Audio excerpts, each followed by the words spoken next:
Hello everyone, my self दीपक। तो आज हम बात करते हैं जो हमारा मोटिवेशनल कोड है उसके बारे में। तो किसी का भी उदय अचानक नहीं होता, सूर्य भी धीरे धीरे निकलता है और ऊपर उठता है। जिसमें धैर्य और तपस्या होती है वही संसार को प्रकाशित करता है। प्रातः वंदनम, आपका दिन मंगलमय हो। तो आज हम बात करेंगे, आगे बढ़ते हैं इसी बात को लेके।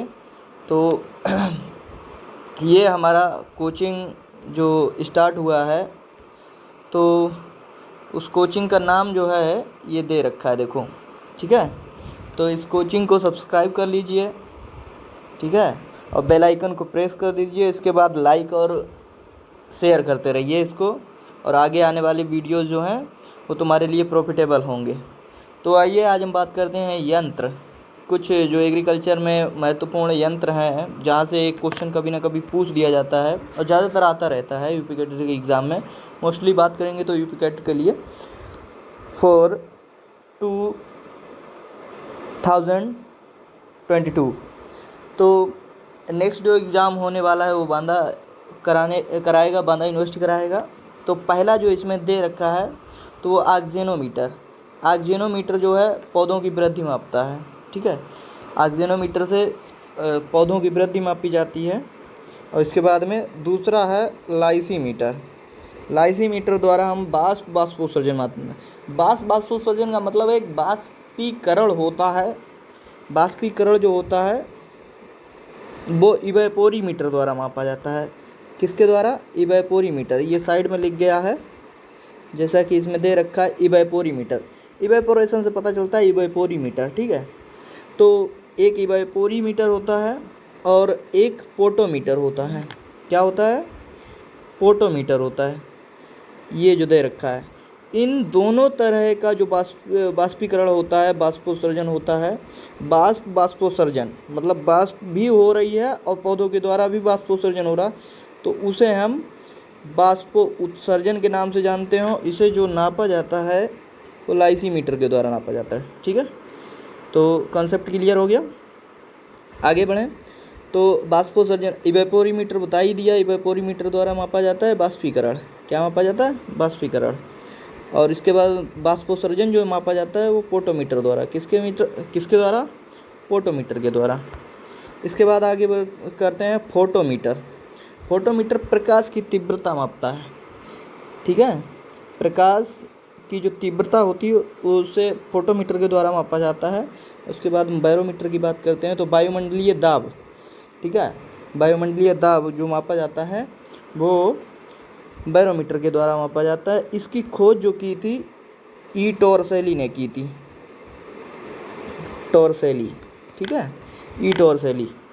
तो इसके ये खोज करता है बैरोमीटर के, ठीक है।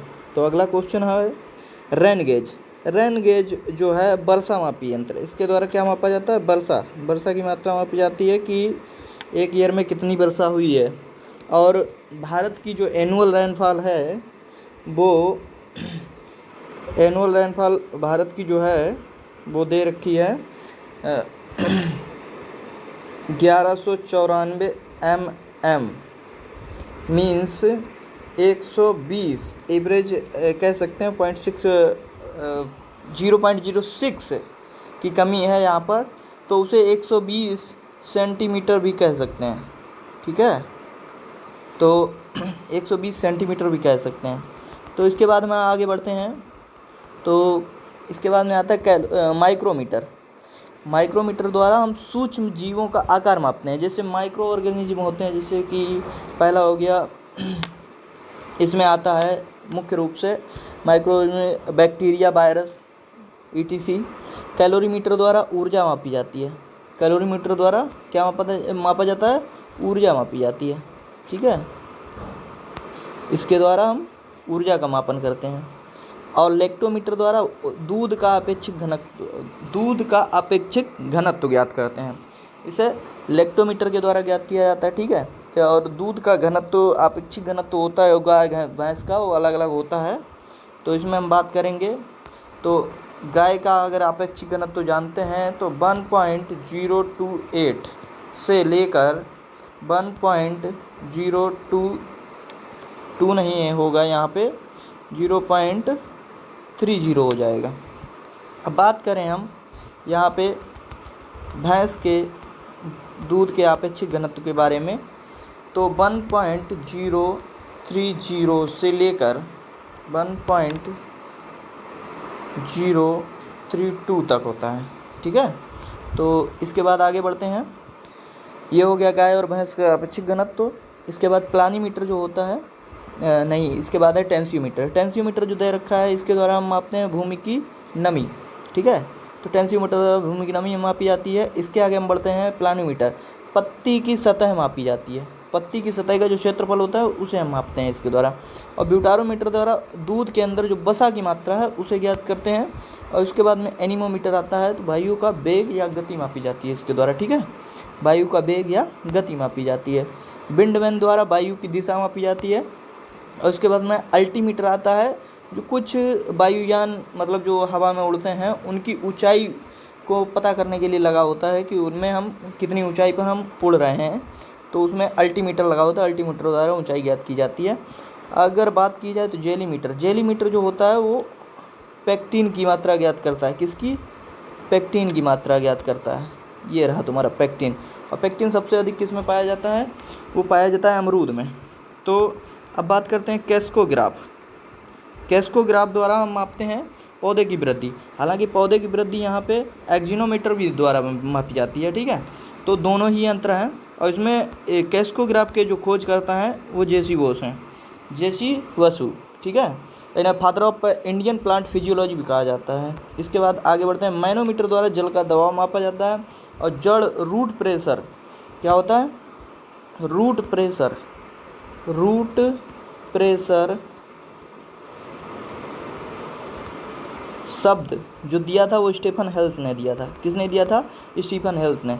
इन्हें फादर ऑफ प्लांट फिजियोलॉजी भी कहा जाता है। और इंडिया में फादर ऑफ प्लांट फिजियोलॉजी जो कहा जाता है वो जेसी बोस को कहा जाता है। मैनोमीटर द्वारा जल दबाव मापा जाता है। ठीक है, जान गए। तो टेंडिरालोमीटर द्वारा जो होता है वो हम मापते हैं मटर की फली की परिपक्वता मापते हैं। ठीक है, टेंडिरालोमीटर द्वारा मटर की फली की परिपक्वता मापते हैं। तो दैट्स नाउ, थैंक यू। ठीक है, आज के लिए इतना ही। और आगे आने वाले समय में हम बात करेंगे कि हमारे पास ज़्यादा से ज़्यादा जितना भी जो हो सकता है हम तुम लोगों को पूरी तरह से कवर कराएंगे। और ये जितने भी इम्पोर्टेंट यंत्र दे रखे हैं इनको अच्छी तरह से याद करें, और इनमें से कोई ना कोई एक ज़रूर मिलेगा इस बार यूपी के एग्ज़ाम में। तो thank you for wish you have a nice day. आने वाले समय में हम दोबारा से एक नया वीडियो लेके आएंगे। अगर आप इसे लाइक और सब्सक्राइब और ज़्यादा से ज़्यादा शेयर करेंगे, और उसी के आधार पर हमारा मतलब मनोबल बढ़ेगा। इसे लाइक करें, शेयर करें, और जिसने चैनल सब्सक्राइब नहीं किया है वो सब्सक्राइब कर लें। आने वाले समय में हम बहुत ज़्यादा आपके लिए एग्रीकल्चर के बेस पर बहुत अच्छा करने वाले हैं। तो आपका इसमें सहयोग रहेगा, तो चैनल को ज़्यादा से ज़्यादा शेयर करें। Thank you. Okay, have a nice day. Thank you for